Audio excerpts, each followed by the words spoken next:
Good evening. My name's Evan and welcome to Rocklin Graves. Today we're closing off the original Evil Dead trilogy with Army of Darkness, the movie which brought Ash back to the Middle Ages after the events of Evil Dead 2, which was actually the original concept for that movie. Evil Dead 2 didn't have a fantastic theatrical run, but the international gross was enough for producer Dino De Laurentiis to finance another sequel. Thank God for Stephen King convincing De Laurentiis to get involved with this franchise. Sam Raimi, of course, was all hands on deck as writer-director alongside his brother Ivan Raimi. The working title for the third entry in the franchise was Medieval Dead, and say what you will, I love it.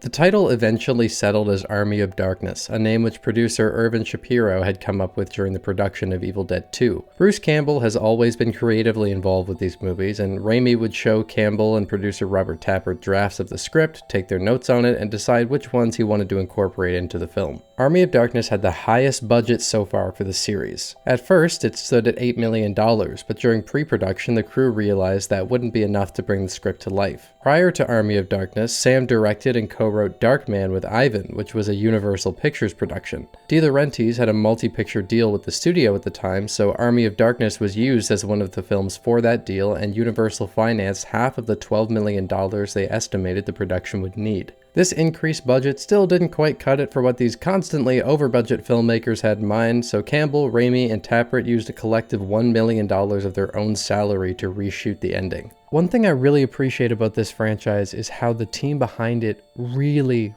loves these movies. There's so much passion poured into each of them, and watching the people behind it talk about these movies with such a warmness is just a really nice thing to see. The movie saw its premiere in 1992 at a film festival and was officially released theatrically in 1993 and concluded Ash's storyline until Ash vs. Evil Dead premiered 23 years later in 2015, so let's take a look at the movie that defines Evil Dead for many fans.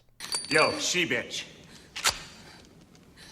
Let's go. By this point, Raimi had fully committed to leaning Evil Dead far more into comedy, and it's apparent right away with the first line of the movie. My name is Ash, and I am a slave. It wasn't always like this. As with Evil Dead 2, Army of Darkness uses its opening minutes to recap the events of the previous film, as well as filling out the story a bit more. The recap once again consists mostly of reshoots instead of using the original footage, although it doesn't look to be a rights issue this time around, as there is still footage from Evil Dead 2 spliced into this introduction. Army of Darkness can teach us all a great lesson. Shift workers are the real heroes. Shop smart, shop S-smart. Look at Ash, beautifully combed hair, clean smile, Linda did they fucking recast Linda again? You know what? No. My headcanon going forward is that Ash just really likes girls named Linda. He took a bunch of acid after the first movie and went through a period of personal growth which gave him the confidence we see in Evil Dead 2 and also wiped his memory of the first time he went to the cabin. The recap we see is Ash telling the audience what happened, and he's had a lot on his mind lately, so he simply mixed up what his girlfriend looked like. Pretty sure I've covered all my bases there. Let's move on.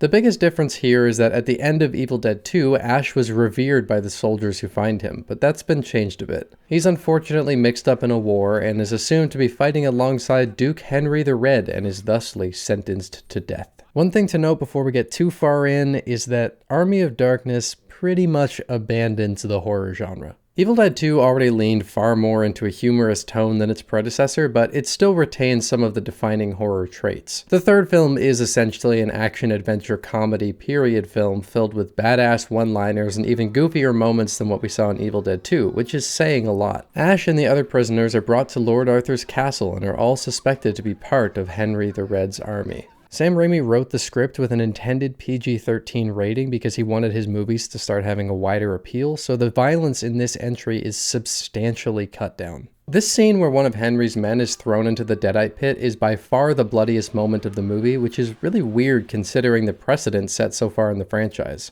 Ash winds up being thrown into the pit after failing to convince Arthur that he's not connected in any way to the war. He dukes it out with the Deadite at the bottom, and thanks to the wise man from earlier, Ash is reunited with his iconic chainsaw hand in the most Ash Williams fashion.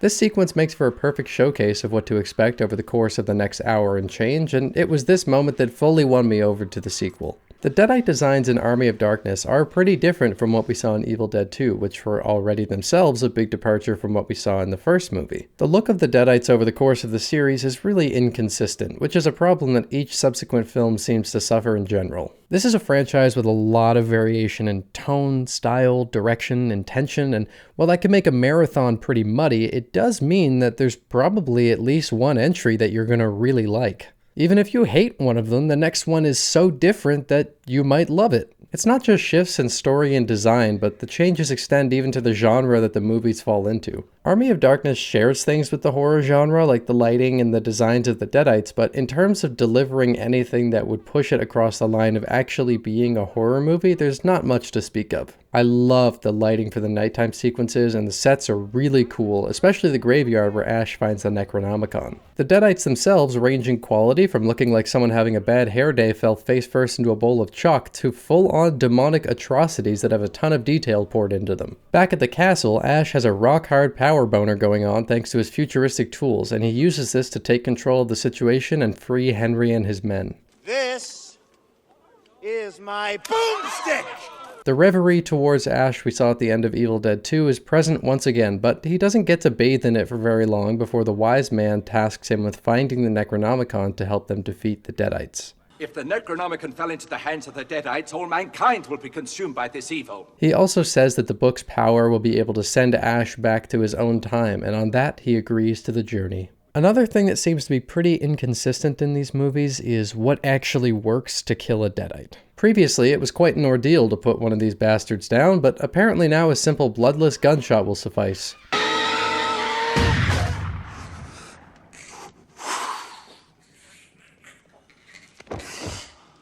It's weird to see an Evil Dead movie with such little bloodshed, because that's the baseline that Sam Raimi built this franchise on, and every entry aside from this one is absurdly graphic. It doesn't kill the movie, but it does do away with a defining element of the rest of the franchise. I've sometimes thought about how rich and powerful I could be if I could travel back in time with modern knowledge, because no, my brain does not work properly. Ash gets to live out that weird thought by building a fucking robot hand for himself, and let's not try and understand the logistics of this because it's really goddamn cool. Groovy. I like that better.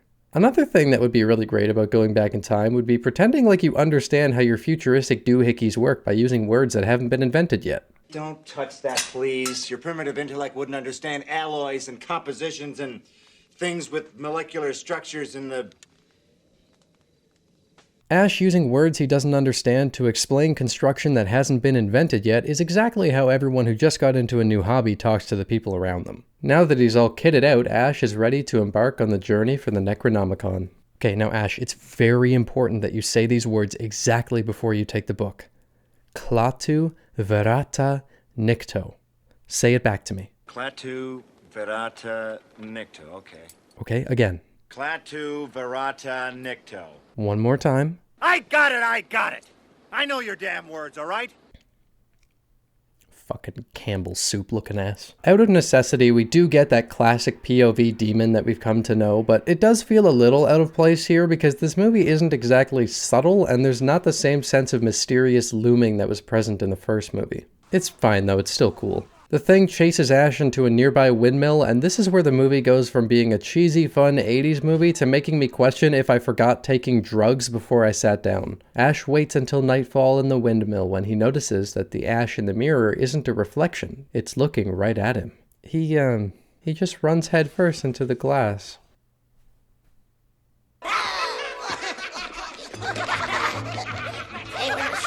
Alright, so now I'm 100% convinced that my theory about the timeline of events in this movie was correct, and Ash has been eating all the desert cacti all day. I think I would enjoy this scene less if it weren't for Bruce Campbell's fantastic performance. He is so consistently good in every one of these movies, and I think he really shines in this scene in particular with this manic energy. He sells it so well and makes it a lot more entertaining than I think this would have been in the hands of another actor. There is something that I'll get into towards the end of the review that makes this scene work better for me, but in its current state, it's not my favorite scene of the movie. It feels like it goes on forever, and it ultimately results in a vestigial Ash who detaches and reveals himself to be the evil side of Ash.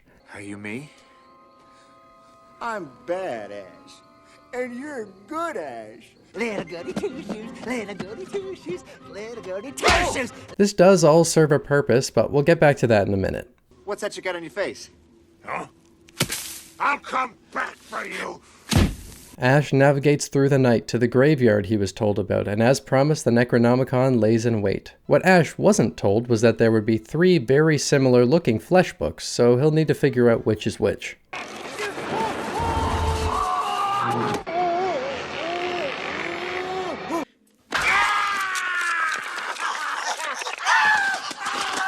Right. Okay, so process of elimination leaves only one. Now all we need to do is recite the 3 words I gave. Latu, Miranda,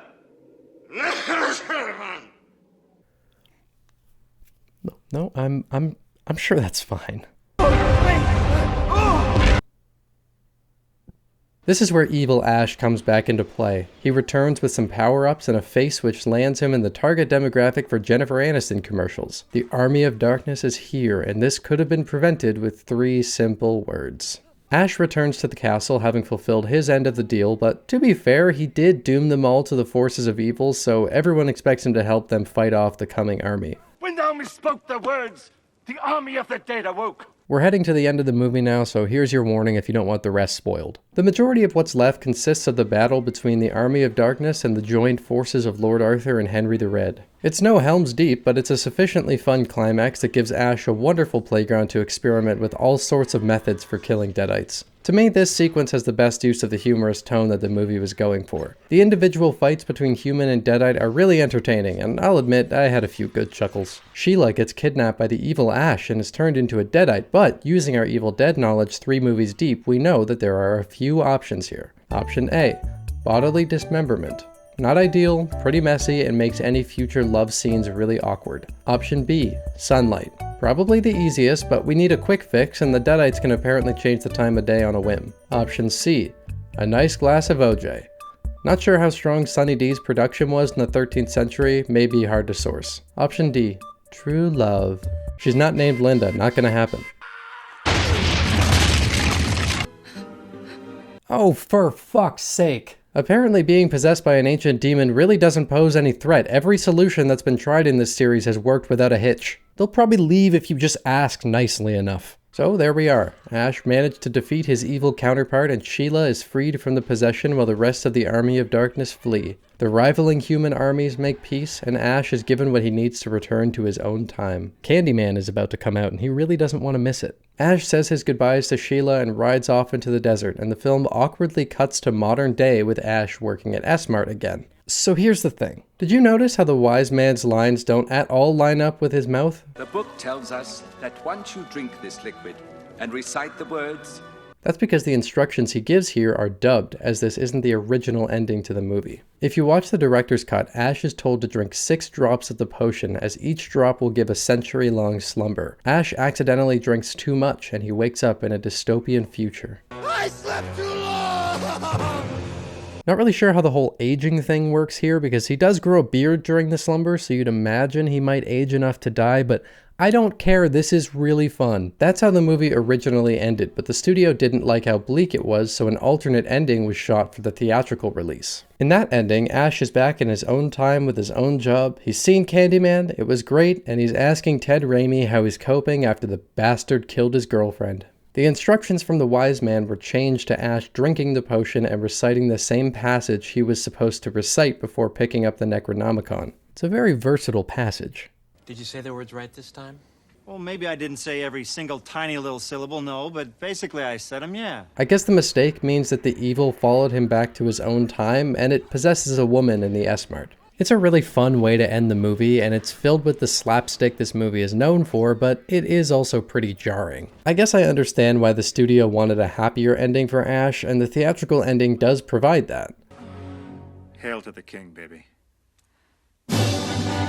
It's going to come down to personal preference, and there's things I like about both endings. The director's cut is a smoother transition, but the theatrical ending is a lot more fun and is the canonical ending for where the story would pick up in Ash vs. Evil Dead. And tonally, I do feel like it's a bit more of a fitting ending. There are other differences in the director's cut, some of which are minor, like altered, added, or removed lines or shots, but there are also some more major changes, like the tiny Ash scene being extended with a lot more going on. This is what I was alluding to earlier as the thing that improves the scene for me. I think part of my issue with that scene was its pacing, but it's given more breathing room in the director's cut and has certain things restored that make it more entertaining for me. The version of the scene in the director's cut is something I can get behind. There are actually 4 different cuts of this movie. It was a messy editing process because for whatever reason, the MPAA gave the movie an R rating despite the total lack of anything gory, extremely limited amounts of blood, and nothing sexually graphic to speak of. It's a very cartoonish movie in every way, and it really just seems like the MPAA had a hate boner going on for anything connected to the horror genre at the time. The 2 most common cuts of the film are the US theatrical version and the director's cut, but there's also the international cut and the US TV cut. The TV cut actually has 2 additional scenes which aren't in any other versions, and while there are all sorts of differences between the cuts ranging from minor to major, I'll make it simple for you. If you want the smoothest and most complete version, go with the director's cut. If you don't mind missing out on some of that additional footage, I think the theatrical version is more satisfying and feels more appropriate as an end to Ash Williams' story for now. Bleak endings can be great, but in this instance, a happier one makes more sense to me. Regardless though, Army of Darkness is just a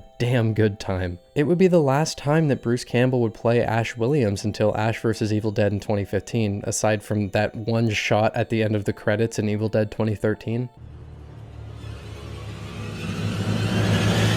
Groovy. It's the end of the original trilogy and cemented itself for many fans as not only the crowning jewel of the Evil Dead franchise, but of Sam Raimi's career as a whole. At the end of the day, I don't really know how I'd rank these movies because they're all so different, and it would come down almost entirely to personal preference because I'm of the opinion that there are no bad Evil Dead movies. We've only got one more entry to look at before Evil Dead Rise joins us next month, but until then, thank you for stopping by Rocklin Graves.